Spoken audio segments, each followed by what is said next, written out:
प्रश्नकाल यानी वो सवाल जिसका पूछा जाना जरूरी है। नमस्कार, मैं हूं सुशांत सिन्हा और प्रश्नकाल में आज सवाल दो राज्यों का और सवाल उन्हीं दो राज्यों के पूर्व मुख्यमंत्रियों से। एक उत्तर प्रदेश के अखिलेश यादव और दूसरे बिहार के पूर्व मुख्यमंत्री लालू प्रसाद यादव। यूपी में सियासत की जमीन यूं खिसकी कि अखिलेश सरकार धराशायी हो गई, लेकिन अब सियासी जमीन नहीं लेकिन कब्रिस्तान की जमीन सवालों के घेरे में है। दूसरी तरफ लालू यादव का पूरा परिवार ही मालामाल कैसे होता चला गया, इसका सवाल। जब से योगी सरकार आई है, अखिलेश सरकार के फैसले और प्रोजेक्ट दोनों सवालों के घेरे में हैं। योगी सरकार के मंत्रियों की माने तो कई 100 करोड़ के घोटाले हुए हैं जो जांच के बाद सामने आते चले जाएंगे। ताजा विवाद कब्रिस्तान की चारदीवारी बनाने और उनके सौंदर्यीकरण को लेकर है, जिसके बारे में आपको आज विस्तार से बताऊंगा। उधर लालू यादव की सियासी जमीन तो नहीं खिसकी, लेकिन परिवार के पास जमीन और जमीन पर बनी इमारतों की जो बेनामी संपत्ति है वो सवालों के घेरे में आ गई है। आज लालू यादव की बेटी मीसा भारती से 6 घंटे पूछताछ भी हुई है।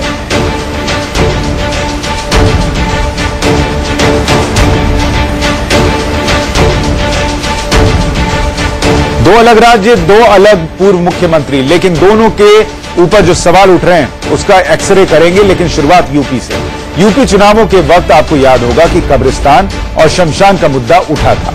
सूबे की अखिलेश सरकार ने कहा था कि उन्होंने राज्य भर के कब्रिस्तान की चारदीवारी खड़ी की है और उनका सौंदर्यीकरण किया है। लेकिन अब कुछ और ही हकीकत सामने आ रही है। क्यों 1300 करोड़ के घोटाले का सवाल खड़ा हो रहा है? क्यों कब्रिस्तान की चारदीवारी और उनके सौंदर्यीकरण को लेकर अखिलेश यादव के लिए मुसीबत की जमीन तैयार हो रही है? इस रिपोर्ट से समझिए।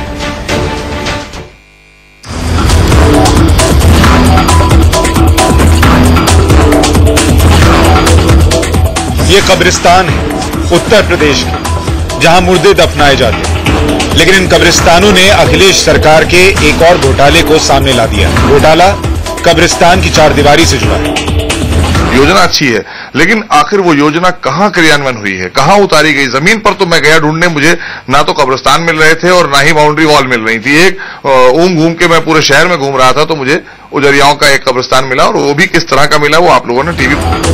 सियासी दावों के बीच इंडिया न्यूज की टीम ने जब रियलिटी चेक किया तो जो सामने आया वो आपको दिखाते हैं। इटावा के इस कब्रिस्तान में कोई 7 फीट ऊंची दीवार नहीं है। अब इसका इस्तेमाल रास्ते के तौर पर होता है। अखिलेश यादव का गृह जनपद है, इसमें दो राय नहीं, लेकिन जितना घोटाला घपला भ्रष्टाचार उनकी नाक के नीचे हुआ, मैं समझता हूँ उत्तर प्रदेश के किसी भी जनपद में नहीं हुआ होगा। 200 करोड़ का बजट बनाया जाता है, 1200 करोड़ पर पहुंच जाता है। मुगल सराय में 3 कब्रिस्तान में से पथरा गांव के कब्रिस्तान का क्या हाल है खुद देखिए। 2 का बुरा हाल है और 1 की दीवार आधी अधूरी बनी है। शासन प्रशासन किसी का भी ध्यान नहीं है कि यहाँ पे कब्रिस्तान है, 2 कब्रिस्तान है, उसका बाउंड्री वॉल होना चाहिए कि नहीं होना चाहिए। जनता कई बार उनके आगे पीछे लगी रहती है, लेकिन बस इसी तरह से हिल्ला हवाली दे करके उसको वहाँ से विदा कर। मैं मौजूदा गवर्नमेंट श्री योगी जी का मैं बहुत ही शुक्रगुजार हूँ कि उन्होंने ऑर्डर दिया कि भाई इसकी जांच होनी चाहिए। मिर्जापुर में 65 कब्रिस्तानों की चारदीवारी बननी थी, लेकिन आज भी आधे से ज्यादा काम अधूरा है। ये सारा पैसा जो सरकार दिया था वो सरकार सारा घोटाला कर दिया। जो हाथ में जिसके आदमी के दिए थे वो आदमी खाकर बैठ गए। या कुछ नहीं हो रहा, ना कोई जारियों के लिए कोई इंतजाम नहीं है। मिर्जापुर के कब्रिस्तानों पर 5 साल में 6 करोड़ 19 लाख रुपए खर्च कर दिए गए। कैसे, वो समझिए। साल 2012-13 में 1 करोड़ 1 लाख रुपए का बजट दिया गया। 2013-14 में 1 करोड़ 52 लाख रुपए आवंटित किए गए। 2014-15 में 1 करोड़ 1 लाख रुपए फिर से कब्रिस्तान के नाम पर दिए गए। 2015-16 में आवंटित की गई राशि 65 लाख रुपए की। 2 करोड़ रुपए का बजट दिया गया। इसका पैसा हर साल शासन को मिलता था। ये जरूरी नहीं था कि पुराना बजट खत्म होने के बाद ही नया बजट इशू होगा।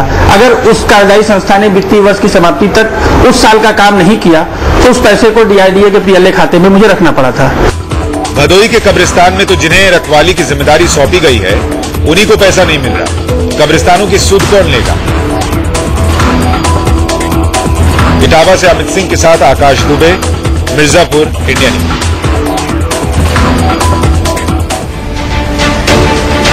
अखिलेश सरकार इसलिए गिरी क्योंकि जिन कब्रिस्तानों की चारदीवारी 7 फीट होनी थी वो दरअसल बहुत जगह है ही नहीं। योगी सरकार के मंत्री मोहसिन रजा ने भी ऐसे ही एक कब्रिस्तान का निरीक्षण किया जहां अधूरा काम हुआ था। लेकिन कब्रिस्तान का पैसा गया कहां, ये सवाल है। हम आपको दिखाते हैं कि पैसे का गोलमाल हुआ कैसे है, जिसको लेकर सवाल खड़े हो रहे हैं। आप देखिए, कब्रिस्तान के लिए पैसे दिए गए कितने, पहले साल में 200 करोड़ रुपए दिए। ये हम जो अखिलेश यादव सरकार के 5 साल रहे हैं उनकी बात कर रहे हैं। दूसरे साल में फिर 200 करोड़ रुपए दे दिए गए, तीसरा साल फिर 200 करोड़, चौथा साल फिर 200 करोड़ और आखिरी साल में 500 करोड़ रुपए दिए गए। और इन सबको अगर आप मिला दीजिएगा तो 1300 करोड़ रुपए का आंकड़ा बैठता है। और जब आप राज्य भर में घूमिएगा और कब्रिस्तानों को देखिएगा, कहीं दीवार नहीं है, कहीं पर कोई इंतजाम नहीं है, कोई सौंदर्यीकरण नहीं हुआ है, कहीं पर सांड बैठे हैं, कहीं पर गायें बैठी हैं, कहीं दूसरे जानवर बैठे हैं। सवाल ये कि इतना पैसा गया कहां? कुल आवंटित राशि कितनी थी? 1300 करोड़ रुपए, खर्च हुए 600 करोड़ रुपए। सवाल इस राशि को लेकर उठ रहा है कि ये 700 करोड़ कहां है? अगर कोई काम नहीं हुआ तो ये पैसे गए कहां? लखनऊ में करीब 47 कब्रिस्तान है। और लखनऊ की बात इसलिए कर रहे हैं क्योंकि लखनऊ प्रदेश की राजधानी है, यानी मुख्यमंत्री साहब को, तब के मुख्यमंत्री साहब को कम से कम लखनऊ का तो पता होना चाहिए था। सरकार ने वहां भी पैसा खर्च किया, लेकिन आज की तारीख में 41 में से 31 कब्रिस्तानों पर अवैध कब्जा जमा लिया गया है लखनऊ में। कहीं बिल्डर और जमीन मालिकों के बीच विवाद चल रहा है, कहीं पैसा ही नहीं लगाया गया। हमारे सहयोगी अरविंद चतुर्वेदी फौजी कॉलोनी के गफूरन कब्रिस्तान पहुंचे, तो वहां की हालत क्या थी आप भी देखिए। ये साफ दिख रहा है कि इस कब्रिस्तान की क्या हालत है। बड़े बड़े दावे पिछली सरकारों के द्वारा किए जा रहे थे कि कब्रिस्तान जो भी है हर जगह उसको बहुत बेहतर कर दिया गया, लेकिन यहाँ पे ना तो कोई चार दीवारी है और न ही कोई ऐसी व्यवस्था या सुविधा जिससे लगे कि ये कब्रिस्तान है। कुछ कब्रें हमें जरूर दिखाई पड़ रही हैं, लेकिन उनकी हालत बेहद खराब है। क्या कहना है आपको, एक कब्रिस्तान है या नहीं है? जो हालत देखी कब्रिस्तान है नहीं, जो हालत देखा जाए इसमें मौके पे तो कब्रिस्तान तो लगी नहीं रहा, कब्रिस्तान है। वास्तव में ये अवैध कब्जा है, एक अवैध कब्जा समझिए। फौजी कॉलोनी का जो एक कब्रिस्तान है, इसको लेकर बहुत सारे सवाल हैं और निश्चित रूप से इसके सवालों का हल ढूंढा जाना चाहिए, क्योंकि जिस हालत में ये कब्रिस्तान है वो बेहद खराब हालत है, बहुत ही खस्ता हालत है। और जिस तरीके से पिछली सरकार ये दावा कर रही थी कि हम लोगों ने सभी कब्रिस्तानों को ठीक करने का काम किया है, वो दावा इस कब्रिस्तान को देख के कहीं न कहीं राजधानी लखनऊ में खोखला दिखाई पड़ रहा है। रोहित के साथ अरविंद चतुर्वेदी, इंडिया न्यूज, लखनऊ। तो ऐसे कब्रिस्तानों की लंबी फहरिस्त है जो जमीनी तौर पर तो है ही नहीं, लेकिन कागज पर मौजूद है और उनके लिए पैसा भी आवंटित किया गया। लेकिन मसला सिर्फ कब्रिस्तान का नहीं है। यहां सियासी जमीन के कब्रिस्तान में जहां खोदिए घोटालों के कंकाल निकल रहे हैं। दरअसल यूपी के सीएम योगी आदित्यनाथ ने एक्शन में आते ही उन तमाम प्रोजेक्ट्स की जांच शुरू करवा दी थी जो अखिलेश सरकार में शुरू हुए, या कह सकते हैं कि अखिलेश ने जिन्हें अपना ड्रीम प्रोजेक्ट बताकर जनता के सामने पेश किया। योगी सरकार दावा कर रही है कि उसी में परत दर परत घोटाले छिपे हुए हैं। ये कोई पहला मौका नहीं है जब अखिलेश यादव सरकार पर सवाल उठ रहे हैं। और भी कई ऐसे प्रोजेक्ट हैं जो उनकी ईमानदारी पर प्रश्न चिन्ह लगा रहे हैं। वो कौन से प्रोजेक्ट हैं, जरा उन पर नजर डालिए जो कि योगी की जांच के दायरे से गुजर रहे हैं। गोमती रिवर फ्रंट, जिसको अखिलेश यादव सरकार ने जोर शोर से रखा कि हम जबरदस्त सौंदर्यीकरण कर रहे हैं, वहां हुआ क्या? 2014-15 में अखिलेश सरकार ने इसके लिए 656 करोड़ रुपए, बहुत बड़ी राशि है, उसके लिए आवंटित किए 656 करोड़ रुपए। लेकिन जो ये राशि थी वो दोगुने से भी ज्यादा बढ़कर 1515 करोड़ रुपए पहुंच गई और वो पैसे दे दिए गए। 1437 करोड़ रुपया इस पर खर्च भी कर दिया गया, यानी 1515 में से 1437 करोड़ रुपया खर्च हो गया। इस पैसे से मतलब लगभग जितना पैसा लगना था वो तो राशि तो बढ़ी, बजट तो बढ़ा और उसका बहुत पैसा दे दिया गया, लेकिन काम कितना हुआ? 60% काम भी पूरा नहीं हुआ। ये हाल है गोमती रिवर फ्रंट का। ये योगी आदित्यनाथ सरकार कह रही कि ये बड़ा घोटाला है। और साथ ही ये भी देखिए कि black listed company Gammon India को उसका ठेका दे दिया गया। क्यों भाई? ब्लैक लिस्टेड कंपनी थी, उसको ठेका देने की जरूरत क्या थी? एक और महत्वाकांक्षी प्रोजेक्ट जिसको चुनाव के वक्त अखिलेश यादव ने बड़े जोर शोर से लोगों के सामने रखा, आगरा लखनऊ एक्सप्रेसवे। अब इसमें भी घोटाले की बात है और देखिए हम आरोपों के मुताबिक आपको सारी बात बता रहे हैं, ये ध्यान रखिएगा।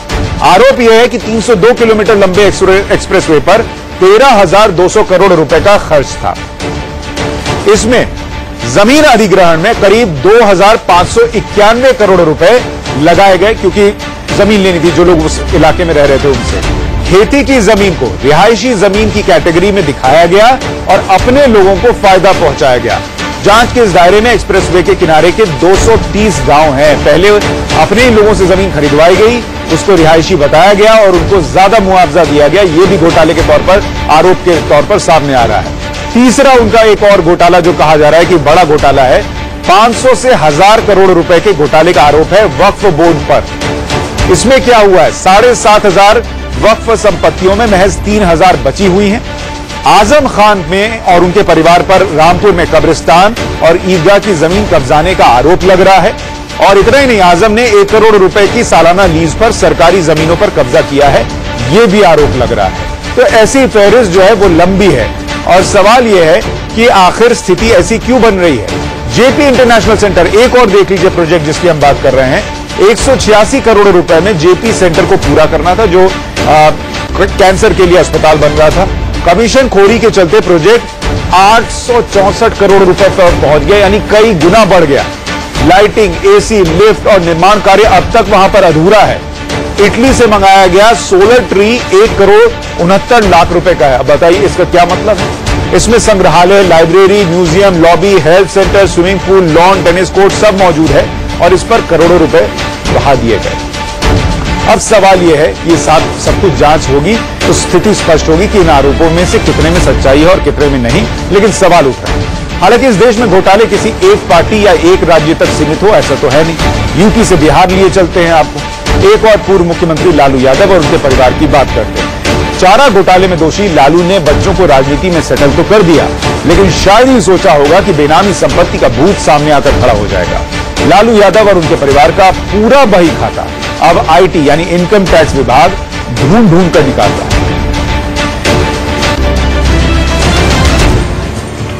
पहले चारा घोटाला और अब बेनामी संपत्ति घोटाला। हाल के दिनों में शायद ही कोई ऐसा दिन हो जब लालू या उनके परिवार के सदस्य सुर्खियों में न रहें।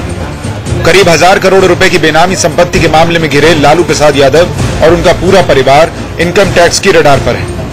पहले देखिए कि आयकर विभाग ने किसे किसे नोटिस भेजा है। बेटी मीसा भारती और उनके पति शैलेश कुमार को, लालू की पत्नी और पूर्व मुख्यमंत्री राबड़ी देवी को, बेटा तेजस्वी यादव और बेटियां चंदा और रागिनी यादव की संपत्ति कुर्क करने का नोटिस आईटी विभाग ने भेज रखा है। आज दिल्ली में मीसा भारती और शैलेश कुमार से करीब 6 घंटे पूछताछ भी हुई है। ये पूछताछ दिल्ली की उन बेनामी संपत्तियों को लेकर हुई जिन्हें कम कीमत पर खरीदा गया।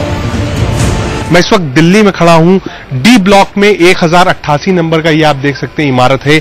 एबी प्राइवेट लिमिटेड यानी एक बेनामी कंपनी के नाम पे इसको रखा गया और जो बुक में इसका प्राइस बताया गया है वो 5 करोड़ बताया गया है। इसमें रागिनी यादव, तेजस्वी यादव के नाम पर यह है और एबी प्राइवेट लिमिटेड जो कि कंपनी का नाम है। बुक में जो प्राइस है वो मात्र 5 करोड़ है, लेकिन इसकी एक्चुअल अमाउंट जो है वो 50 करोड़ है। ईडी ने फिलहाल इसको अपने कब्जे में ले लिया है।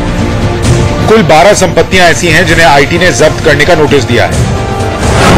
बताया जा रहा है कि अटैच की गई कुल संपत्ति की मार्केट वैल्यू 175 करोड़ रुपए है, जबकि इन्हें खरीदा गया 9 करोड़ 32 लाख में। दिल्ली से लेकर पटना तक हड़कंप मच गया है। ये जो मृषिया देवी लालू प्रसाद यादव की मां है और उनके नाम से ये पूरी अपार्टमेंट है और इसमें करीब 2 दर्जन से ज्यादा फ्लैट हैं और ऐसा कहा जा रहा है कि इसमें आधा जो फ्लैट है उसमें ये लालू प्रसाद यादव की इसमें हिस्सेदारी है, राबड़ी देवी की हिस्सेदारी है। जिन कंपनियों के जरिए लालू और उनके परिवार ने यह संपत्ति खरीदी उनमें से कई सवालों के घेरे में भी हैं। दिल्ली से रजत राकेश टंडन के साथ राकेश कुमार सिंह, पटना, इंडिया न्यूज। खुद को गरीबों का मसीहा बताने वाले लालू, कभी साइकिल पर चलने वाले लालू मालामाल कैसे होते चले गए ये हर कोई जानना चाहता है। लालू भले ही अपने ऊपर लग रहे आरोपों को गलत बताएं, लेकिन बिहार बीजेपी के बड़े नेता सुशील कुमार मोदी एक के बाद एक सबूत सामने रख रहे हैं। आपको कुछ संपत्तियों और उनके मालिकों के बारे में जानकारी देते हैं जो इस वक्त चर्चा में है और जिनको लेकर लालू यादव और उनके परिवार पर सवाल खड़े हो रहे हैं। और कहा यह जा रहा है कि जनता बेहाल है लेकिन लालू का परिवार मालामाल है। फार्म हाउस देखिए, 26 पालम फार्म, बिजवासन, दिल्ली। बेनामीदार कौन है? Michel packers and printers private limited. लेकिन मालिक कौन है? मीसा भारती जो लालू यादव की बेटी है और शैलेश कुमार जो लालू यादव के दामाद हैं। बुक वैल्यू दिखाई गई है 1 करोड़ 40 लाख की। संपत्ति कितनी की है? 40 करोड़ रुपए की। अगली प्रॉपर्टी देखिए जो लालू यादव के नाम पर है, 1088 न्यू फ्रेंड्स कॉलोनी में। बेनामीदार एबी एक्सपोर्ट्स प्राइवेट लिमिटेड। मालिक कौन है? तेजस्वी यादव, चंदा और रागिनी यादव। बुक वैल्यू 5 करोड़ रुपए और कितनी कीमत है? मार्केट वैल्यू 40 करोड़ रुपए। जालापुर में 9 प्लॉट हैं, थाना दानापुर पड़ता है। डिलाइट मार्केटिंग प्राइवेट लिमिटेड के बेनामीदार है इसमें और मालिक राबड़ी देवी और तेजस्वी यादव बताए जाते हैं। बुक वैल्यू जो है वो 1 करोड़ 9 लाख रुपए की है, लेकिन मार्केट वैल्यू इसकी 65 करोड़ रुपए की है और इसी को आप जोड़ते चले जाइएगा तो संपत्ति बढ़ती चली जाती है। जलालापुर में 3 और प्लॉट है एके इन्फो सिस्टम के नाम पर, लेकिन मालिक जो है वो राबड़ी देवी और तेजस्वी यादव बताए जाते हैं। 1 करोड़ 6 लाख रुपए की संपत्ति ये भी बताई गई है, लेकिन मार्केट वैल्यू 20 करोड़ रुपए की है। इस तरीके से कई और चीजें हुई हैं। सुशील मोदी के आरोपों को सही माने तो राबड़ी देवी जो है वो उनके नाम पर कई संपत्तियां, पटना के अंदर 18 फ्लैट और 18 पार्किंग प्लेस की वो मालकिन है। इसके अलावा लालू की 5वीं बेटी यानी हेमा यादव पर भी 62 लाख रुपए की बेनामी जमीन तोहफे के तौर पर रखने का आरोप है। ऐसे में सवाल यह है कि ये सब खेल हुआ क्या ये जमीन और कंपनियां तोहफे में मिली थी? उसको भी जरा समझिए कि उसमें हुआ क्या है। अगर आपको दिखाएं, कंपनी किसी की थी, फायदा लालू यादव और उनके परिवार को मिला। एबी एक्सपोर्ट्स प्राइवेट लिमिटेड ये कंपनी का नाम था। रेल मंत्री रहते हुए लालू ने बिना ब्याज के 5 करोड़ रुपए कर्ज लिए 2 ज्वेलरी का बिजनेस करने वालों से। इस पैसे से दिल्ली के न्यू फ्रेंड्स कॉलोनी में 8000 वर्ग फीट की जमीन खरीद ली गई। 2014 में चंदा देवी एवं रागिनी देवी कंपनी की निदेशक बनाई गई। कंपनी के मालिक अशोक बंतिया ने तेजस्वी यादव को कंपनी सौंप दी। पूरी कंपनी तेजस्वी यादव को सौंप दी गई और 98% शेयर तेजस्वी यादव और 2% शेयर चंदा यादव के पास रह गए, यानी जो पूरी संपत्ति थी वो अचानक से लालू यादव के परिवार के पास आ गई। एक और कंपनी देखिए जिसका नाम डिलाइट मार्केटिंग बताया जाता है। रेलवे के रांची और पुरी के 2 होटल हर्ष कोचर की कंपनी को बेच दिए गए। तब लालू यादव रेल मंत्री हुआ करते थे, जिसके एवज में लालू के करीबी प्रेमचंद गुप्ता ने 2 एकड़ की जमीन ले ली। इतना ही नहीं, 2014 में कंपनी के मालिक तेजस्वी यादव और राबड़ी देवी बना दिए गए। अब ऐसे में सवाल नहीं उठेगा कि क्यों इस कंपनी को फायदा पहुंचा और ये कंपनी के मालिक लालू यादव के परिवार के लोग क्यों होते जा रहे हैं। 750 करोड़ का मॉल इसी जमीन पर बनाया जा रहा है, जिस पर रोक लगा दी गई है और इसी को लेकर सवाल खड़े हो रहे हैं और ऐसी कई संपत्तियां हैं जो कि सवालों के घेरे में है। एक और कंपनी है एके इन्फो सिस्टम। बियर की फैक्ट्री लगाने के एवज में जमीन खरीदकर कंपनी बनाई गई थी। इसी जमीन पर 2014 में कंपनी और जमीन के मालिक बने तेजस्वी यादव और राबड़ी देवी और ये चीजें लगातार चली हैं। इसी जमीन पर तेज प्रताप का पेट्रोल पंप बनाया गया, जिसका कि लाइसेंस रद्द कर दिया गया है। एक और कंपनी देखिए जो कि सवालों के घेरे में है, मिशेल पैकर्स। कंपनी के 10 रुपए के शेयर को 100 रुपए में बेच दिया गया। उसके बाद 1 करोड़ 20 लाख से दिल्ली के बिजवासन में एक फार्म हाउस खरीद लिया गया और फिर 11 महीने के भीतर ही 100 रुपए के शेयर को वापस 10 रुपए में खरीद लिया गया। यानी सब कुछ इस तरीके से हुआ कि लगे कि काम कोई और कंपनी कर रही है, बाद में वो कंपनी या तो ट्रांसफर कर दी गई या उसके शेयर ट्रांसफर कर दिए गए और सारा फायदा लालू यादव और उनके परिवार को पहुंच गया। इस देश में ऐसे घोटाले पहले भी हुए हैं या घोटालों के आरोप पहले भी लगे हैं। अब लालू यादव और अखिलेश यादव दोनों सवालों के घेरे में हैं। जांच जैसे जैसे आगे बढ़ेगी इन सवालों के जवाब जरूर मिलेंगे। प्रश्नकाल में आज के लिए इतना ही।